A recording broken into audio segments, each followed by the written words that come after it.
Quando anche i critici musicali più esigenti si alzano dalla tribuna stampa per applaudire a piene mani, sostenendo l'urlo a squarciagola di uno stadio colmo di passione senza età, significa che l'artista ha colto nel segno, o meglio, ha lasciato molto di sé in quello stadio Friuli di Udine che nel breve spazio di 3 anni è diventato una sorta di tempio mitteleuropeo del rock.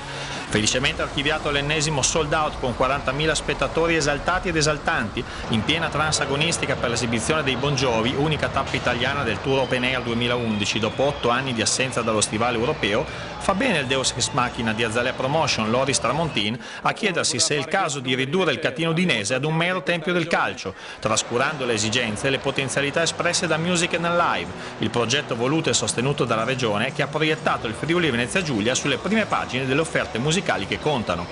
D'altronde, la soddisfazione degli organizzatori per la performance della band del New Jersey, unanimemente giudicata superiore ad ogni attesa, grazie ma non solo ad un quasi cinquantenne Bon Giovanni che può solo inorgoglire i propri avi siciliani di Sciacca, e anche la soddisfazione dell'assessore regionale al turismo Federica Seganti, che coinvolta senza remore nella quasi 3 ore di show bongioviano, conferma che per il 3° anno consecutivo la grande musica attrae il grande turismo in Friuli Venezia Giulia, replicando e perfino migliorando i successi di Madonna, Springsteen e Coldplay nel 2009 e degli AC/DC nel 2010.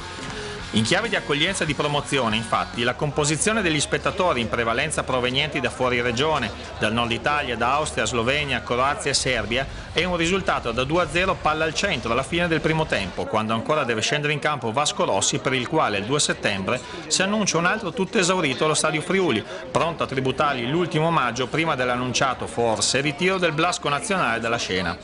Intanto però si può e si deve ricordare il Bon Jovi da 10 lode che ha superato la scaletta, bypassandola con bis infiniti supportati da 3 megaschermi dotati di effetti speciali quanto semplici e comprensibili. Brividi in successione per Bad Name, It's My Life e Bad Medicine, delirio dell'anima per I'll Be There For You, poi replicato in chiusura, Keep the Faith, Wanted Dead or Alive e Living on a Prayer. Straordinario il recuperato chitarrista a 6 corde Richie Sambora, incredibile Tico Torres alle percussioni. Piacciono molto le poche parole, i 0 messaggi falsamente profetici che lasciano spazio a tanta musica e tanta carica energetica, che inevitabilmente sarà servita subito dopo alle migliaia di fan, alcuni di loro rimasti in coda per 4 ore chiusi nelle rispettive automobili dopo la fine del concerto, in attesa di imboccare l'autostrada sotto il temporale che, prima di esplodere a tutta potenza, ha rispettosamente atteso l'ultima nota di chi ha saputo regalare piacere ed esserne degno.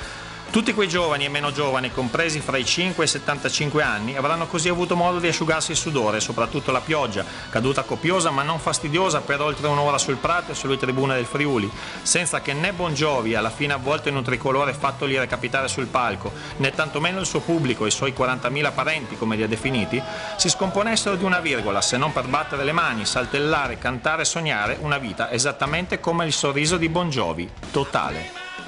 E adesso? Tutti Music and Live fino a Vasco Rossi il 2 settembre.